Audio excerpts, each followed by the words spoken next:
Baik, saya ke Prof. Popi. Prof. Popi, jika memang perang dagang antara kedua negara ini kemudian memanas dan Cina kemudian membalas perang dagang tersebut. Nah, bagaimana dengan kondisi pertumbuhan ekonomi di Indonesia? Apakah nanti akan tertekan? Apakah bisa nantinya mencapai target ekonomi pertumbuhan ekonomi 8%?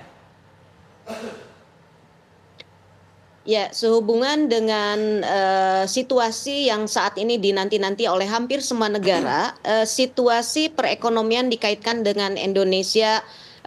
Ini tergantung dari leadership yang saat ini menjadi uji coba Kabinet Merah Putih yang dipimpin oleh Presiden Prabowo, di mana banyak gebrakan-gebrakan yang sudah dicanangkan, namun kita melihat sampai sejauh mana kekompakan kabinet yang ada di Kabinet Merah Putih dalam mencapai apa yang sudah dicanangkan. Terlebih dengan jumlah kementerian yang dipisahkan menjadi jumlah yang besar, dibutuhkan satu koordinasi bersama.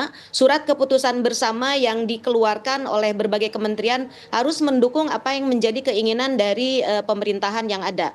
Tentunya prediksi-prediksi yang sudah dikaji pertumbuhan untuk ekonomi yang ada di dalam negeri ini terkait dari kemampuan dari pemerintahan yang ada saat ini dalam rangka untuk mencari sumber-sumber pendapatan yang dapat dilakukan oleh Indonesia. Dengan adanya Trump harus berhati-hati karena Indonesia merupakan negara yang sangat mengandalkan ekspor yang masuk ke Amerika Serikat dengan jumlah yang kedua terbesar pendapatan Indonesia. Bila pemerintah Indonesia tidak mampu melakukan lobby-lobby dan juga diplomasi ekonomi terhadap pemerintah Amerika Serikat, dikhawatirkan akan berdampak terhadap para pengusaha yang sudah memiliki pasar di Amerika Serikat. Ini adalah salah satu poin yang perlu diperhatikan, apakah ini akan menjadi perlambatan pertumbuhan yang ada di Indonesia. Kemudian kita dapat perhatikan bahwa dengan program swasembada pangan atau ketahanan pangan yang dicanangkan oleh Presiden Prabowo, yang mana sudah mengkonversi lahan di Kalimantan, di Merauke, itu merupakan salah satu program yang perlu didukung oleh seluruh kementerian, sehingga berbagai anggaran yang harus dilakukan oleh pemerintah harus dilakukan audit ulang, mengidentifikasi anggaran-anggaran yang impactful dalam rangka untuk peningkatan perekonomian Indonesia. Terlebih juga saat ini dengan adanya sistem digitalisasi, transformasi teknologi dan lainnya, ini bisa menjadi salah satu faktor yang bisa mempercepat proses peningkatan ekonomi. Indonesia perlu melihat apa yang dilakukan oleh Trump pada saat menjadi presiden tahun 2017 dengan menerapkan One Federation Policy, di mana One Federation Policy ini dilakukan oleh Presiden Trump, yaitu untuk seluruh kegiatan-kegiatan yang berhubungan dengan proyek-proyek yang dilakukan di bawah kementeriannya itu harus satu pintu dan berbasis teknologi. Namun karena itu baru diimplementasikan tahun 2021-2022, pada saat berakhir impaknya itu tidak terasa, dan ini bisa menjadi salah satu contoh bagaimana keseriusan pemerintah Indonesia dalam melakukan transformasi teknologi di kabinetnya sehingga mendukung perekonomian yang ada. Artinya itu berpengaruh signifikan terhadap perekonomian Indonesia. Kita menuju ke Prof. Telisa. Prof. Telisa, kalau tadi Prof. Popi menyampaikan dengan adanya postur kabinet Presiden Amerika Serikat terpilih Donald Trump, ini berpengaruh terhadap postur perekonomian di Indonesia. Tapi bagaimana wajah kerjasama antara Indonesia, Amerika Serikat dan juga China? Karena kita tahu ya, Amerika Serikat dan juga China ini kan dengan Indonesia memiliki hubungan diplomatik. Ya, jadi kalau kita berdiskusi ya, apa sih strategi yang tepat? Indonesia adalah negara non-blok sebetulnya. Itu yang harus kita pertahankan ya, sesuai dengan Konferensi Asia Afrika yang selalu kita jaga sesuai dengan amanah Undang-Undang Dasar 1945.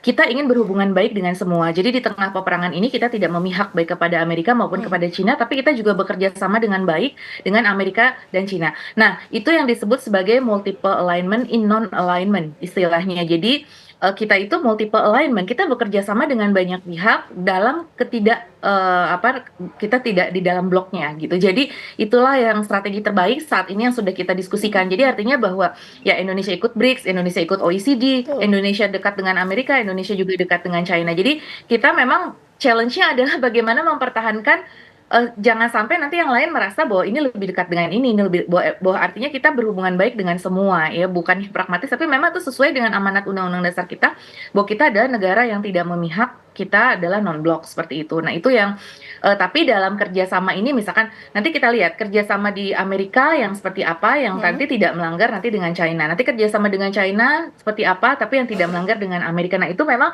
kita harus pandai untuk menempatkan diri seperti itu. Jadi ada kompartemennya ya, antara kerjasama dengan Cina dan juga Amerika Serikat, kurang lebih seperti itu ya? Baik, Prof. Telisa.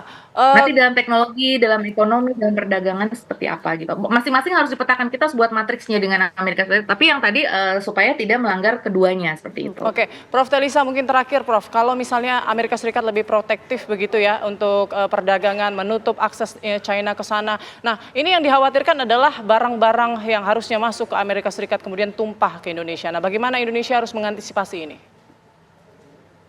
Ya betul, karena ini sesuai ya dengan kita ada beberapa misalkan tekstil kan kemarin industri tekstil kita dengan adanya peraturan perdagangan yang ya agak longgar terhadap impor, kemudian adanya penyelundupan sejumlah pelabuhan-pelabuhan. Nah pelabuhan-pelabuhan ini akan semakin diawasi agar impor ilegal tidak semakin marak. Nah betul sekali ada sekali potensi bahwa tinggi sekali potensi bahwa produk-produk Cina akan semakin menyerbu Indonesia karena pasar Amerikanya memang sedang lebih tertutup dan lebih close gitu ya. Nah kita juga harus ya semakin memperketat tadi terutama pengawasan di pelabuhan penyelundupan yang sering terjadi itu harapannya dengan adanya tadi ya Pak Prof Popi menyampaikan kita udah ada KL yang di Kabinet Merah Putih ini yang cukup solid yang ya masing-masing KL. Nah itu harapannya pengawasan itu dari semua stakeholder sinergi multi stakeholder untuk mengawasi barang-barang tadi.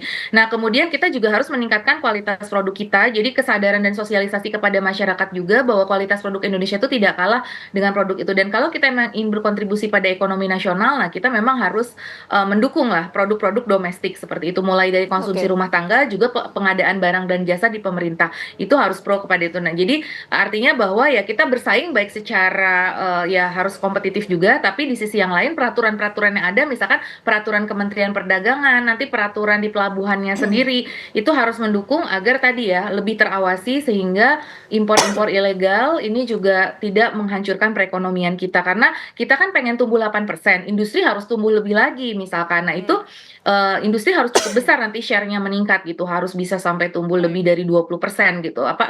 Maaf share-nya itu lebih tinggi dari 20% gitu. Yang sekarang 19% nanti harus jadi 25 untuk mencapai misalkan target yang pertumbuhan ekonomi 8%. Industri harus maju. Nah, industri kita mau maju tapi kalau ada banyak barang impor ya sulit juga kan. Jadi makanya bagaimana preferensi masyarakat kepada produk-produk domestik. Nah, kita biasanya kalah di harga karena kita tahu produk China itu harganya murah. Nah, ini jadi suatu tantangan, kita harus memperbaiki efisiensi biaya di Prof. Indonesia. Telisa, itu tadi ya dampak dari perang dagang antara Cina dan juga Amerika Serikat. Sekali lagi terima kasih banyak Prof. Telisa dan juga Prof. Popi atas waktunya sudah bergabung bersama kami di Kabar Petang. Sehat selalu. Ya.